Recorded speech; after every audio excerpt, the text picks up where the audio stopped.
હોસ્પિટલમાં ઝીણી ઝીણી માન્ય મંત્રીશ્રી હમણાં વાત કરતા હતા ને એ પ્રમાણે એક બાબતની કેટલાય દિવસો સુધી બેસીને મેં પોતે પણ લાગ્યું કે આપણે પોતે હોઈએ એક દર્દી તરીકે દાખલ થયા હોય તો એમાં શું શું જોઈએ, તો કોઈ માણસને તકલીફ ના પડે એનું જરા ધ્યાન રાખવાનું કર્યું. અને બીજું, આજે જે માન્ય મંત્રીશ્રી રસ્તામાં આવતા મને વાત કરી કે હજુ મોટી હોસ્પિટલોમાં MRIની વ્યવસ્થા નથી હોતી. MRI અને CT સ્કેન કરવું હોય તો લગભગ 15-20 કરોડ રૂપિયાનો ખર્ચો થાય. અને એ આપણી હોસ્પિટલમાં તો બરાબર છે, પણ અહીંથી કોઈ માણસ દર્દી બીમાર પડ્યો એને MRI કરાવવું હોય, એક તો બિલકુલ પેલામાં હોય અને એને MRI કરાવવું હોય તો ક્યાં મૂકવો પડે? શેખ અમદાવાદ જાય ત્યારે વ્યવસ્થા થાય. તો રસ્તામાં જતા ને આવતા એ જર્ની પણ સહન ના કરી શકે. અને એક એને ટેસ્ટ કરવાને કારણે જ રસ્તાની અંદર એનું પ્રાણ પણ ઉડી જાય. આવા કેટલાય કેસો આપણે જોયા છે. એવું CT સ્કેનમાં પણ છે.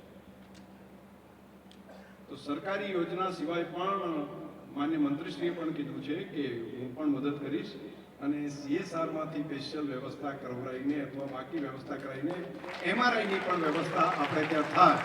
તો મને લાગે છે કે પાલનપુરના દર્દીને પણ ડીસાથી કે ત્યાંથી પણ અહીંયા આવીને MRIની વ્યવસ્થા કરે અને પ્રાઇવેટ ડોક્ટર મિત્રોને પણ આવા કેસ આવ્યા હોય તો MRIની વ્યવસ્થા અહીંયા થાય તો સહજતાથી બાકીના લોકોને પણ એનો ફાયદો થઈ શકે. આવું કામ પણ આપણે આ ધરતી પર કરવા માટેનો સંકલ્પ કરીએ છીએ કે આ એવી આધુનિક હોસ્પિટલ અહીંયા આગળ આપણે બનાવવા જઈ રહ્યા છીએ.